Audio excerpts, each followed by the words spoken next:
جس طرح ہمیں ماحول کو صاف رکھنے کی تلقین کی گئی ہے، اس طرح ہمیں اپنے خیالات کو پاکیزہ رکھنے کی بھی تلقین کی گئی۔ جب خیالات پاکیزہ ہوں گے تو اچھی صحت ہوگی، جب خیالات گندے ہوں گے، خیالات غلیظ ہوں گے، خیالات کے اندر شہوات ہوں گی، خیالات کے اندر نفرت ہوگی، بغض ہوگا، حسد ہوگا، کینہ ہوگا، تکبر ہوگا، تعالی ہوگی، سرکشی ہوگی، تمرد ہوگا، ریا ہوگی، تصنع ہوگا، بناوٹ ہوگی، یہ ساری بیماریاں ہیں جو ہم اپنے ساتھ پالے ہوئے ہیں، اور ہم سمجھتے ہیں کہ ہم فلاں سے نفرت کرتے ہیں۔ اس کو کیا فرق پڑتا ہے؟ نفرت تو تم کر رہے ہو، حسد کی جلن تمہیں سہنی پڑے گی، اس کو تو نہیں سہنی پڑے گی۔ بغض رکھتے ہو، کینہ رکھتے ہو، نفرت رکھتے ہو، تو ہم کہتے ہیں ہم فلاں سے رکھتے ہیں۔ میاں فلاں کو کیا فرق ہے؟ وہ سب کچھ تو تم اپنے اندر رکھے ہو۔ وہ کیمیائی عمل جو ہوتا ہے، جو صحت پہ مضر اثرات پڑتے ہیں، طبیعت میں گھٹن آتی ہے، طبیعت میں غصہ پیدا ہو جاتا ہے، اور ہر وقت چڑچڑا مزاج ہو جاتا ہے، ہر وقت ایک بے چینی میں رہتے ہو، تو وہ تم رہتے ہو، وہ تو نہیں رہتا۔ تو اس لیے وہ اپنے آپ کو صاف کریں، اپنے اندر کی آگ بجھائیں، اپنے اندر کو ٹھنڈا رکھیں، اپنے اندر کی ستھرائی کا، پاکیزگی کا، طہارت کا سامان کریں۔ ان چیزوں کا التزام اور ان چیزوں کا اہتمام کرنا، یہ ہمارے دین نے ہمیں سکھایا ہے۔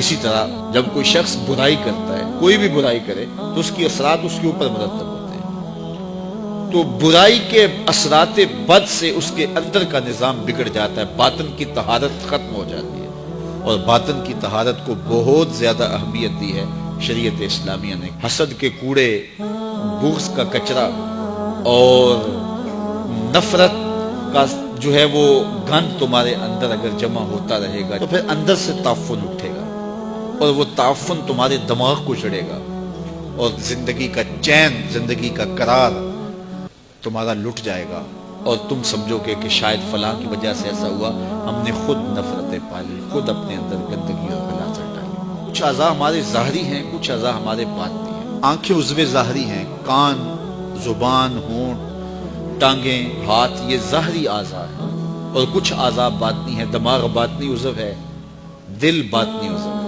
تو یہ جو ظاہری عضو ہیں، اس کی کچھ غلاظتیں، گندگیاں ظاہری ہیں، اور ان کی غلاظتیں کچھ باطنی ہیں۔ مثال کے طور پہ ہاتھ کے اوپر میل لگ گیا، ہاتھ کے اوپر کوئی نجاست لگ گئی، تو یہ عضو ظاہری کی ظاہری غلاظت ہے، تو اس کو پانی سے صاف کیا جا سکتا ہے۔ پاؤں کو چلتے چلتے کوئی گندگی غلاظت لگ گئی، تو آپ آ کے اس کو جلدی سے دھو لیں گے، یہ عضو ظاہری کی ظاہری غلاظت ہے۔ لیکن ان اعضاء کی ایک باطنی غلاظت بھی ہے۔ مثال کے طور پہ یہ ہاتھ ہے، یہ عضو ظاہری ہے، اس کی ظاہری غلاظت تو یہ تھی کہ اس کے اوپر کوئی گندگی لگ گئی، لیکن باطنی غلاظت یہ تھی کہ اس ہاتھ سے تم نے کسی سے ظلم کیا، تو یہ باطنی غلاظت لگ گئی۔ یہ زبان، اس کی ظاہری غلاظت تو یہ تھی کہ وہ منہ میں ایسی چیز پڑ گئی جو گندی تھی، تو اس کی ظاہری غلاظت ہے، اس ظاہری عضو کی۔ لیکن اس ظاہری عضو کی باطنی غلاظت کیا ہے؟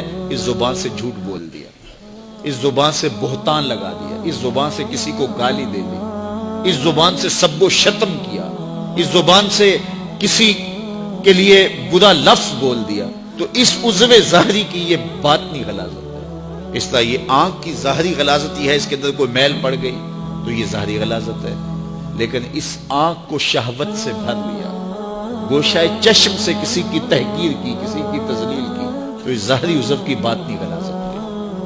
اسی طرح باقی اعضاء بدنیہ ہیں، تو ہر عضو کی جو ظاہری ہے اس کی ایک ظاہری غلاظت ہے، اس کی ایک باطنی غلاظت ہے۔ تو ہمیں کہا گیا کہ ہم اپنے اعضاء جو بدن کے ہیں ان کے ظاہر کو بھی صاف رکھیں، اور ان کو باطنی غلاظتوں سے بھی پاک رکھیں، ستھرا رکھیں۔ اس طرح ہمارے باطنی اعضاء ہیں۔ مثال کے طور پہ دماغ ہے، دماغ کی بیماری اور دماغ کی غلاظت ہے، اس کو تکبر پیدا ہو جاتا ہے، عجب پیدا ہو جاتا ہے۔ یہ خمار انسان کو کہ میں بڑا ہوں، یہ انسان کو چھوٹا کر دیتا ہے، یہ انسان کی زندگی کا چین چھین لیتا ہے، یہ تقوی کو اجاڑ دیتا ہے، یہ باطن کے پلے چھوڑتا کچھ نہیں کہ میں بڑا ہوں۔ اس کائنات میں سب سے بڑا جرم ہوا ہی یہ ہے کہ ابلیس نے کہا تھا انا خیر منہ، میں بہتر، یہ میں جو تھی اس نے اس کا بیڑا غرق کر دیا۔ جو بڑا ہوتا ہے اس کو بتانا نہیں پڑتا میں بڑا ہوں، لوگ دیکھتے ہیں کہ وہ بڑا ہے۔ بڑائی لفظوں سے نہیں بتائی جاتی، بڑائی کردار کی ہوتی ہے، بڑائی سوچوں کی ہوتی ہے۔ بڑا آدمی دکھائی دیتا ہے کہ یہ بڑا ہے، اس کی عادات سے پتہ چلتا ہے بڑا ہے، اس کے اطوار سے پتہ چلتا ہے بڑا، اس کے طرز زندگی سے پتہ چلتا ہے کہ وہ بڑا ہے۔ تو تو کسی کو چھوٹا نہ سمجھو، کسی کو حقیر نہ جانو۔ واصف علی واصف مرحوم نے کہا تھا کہ کوئی چھوٹا تب نظر آتا ہے کہ اسے دور سے دیکھا جائے یا پھر غرور سے دیکھا جائے۔ کسی کو قریب سے دیکھیں اور پیار سے دیکھیں تو پھر کوئی چھوٹا نہیں ہوتا۔ کس کو پتھر مارے ناصر کون پرایا ہے، دل کے شیش محل میں ایک ایک چہرہ اپنا لگتا ہے۔ لوگوں سے پیار کرو، لوگوں سے محبت کرو، لوگوں کو قریب کرو۔ نفرتوں کے سوداگر نہ بنو، محبتوں کی دکان کھولو۔ جہاں تک ممکن ہو لوگوں کی خیر خواہی کرو، اور اگر لوگوں کے لیے خیر خواہی نہیں کر سکتے تو کسی کی بدخواہی بھی نہ کرو۔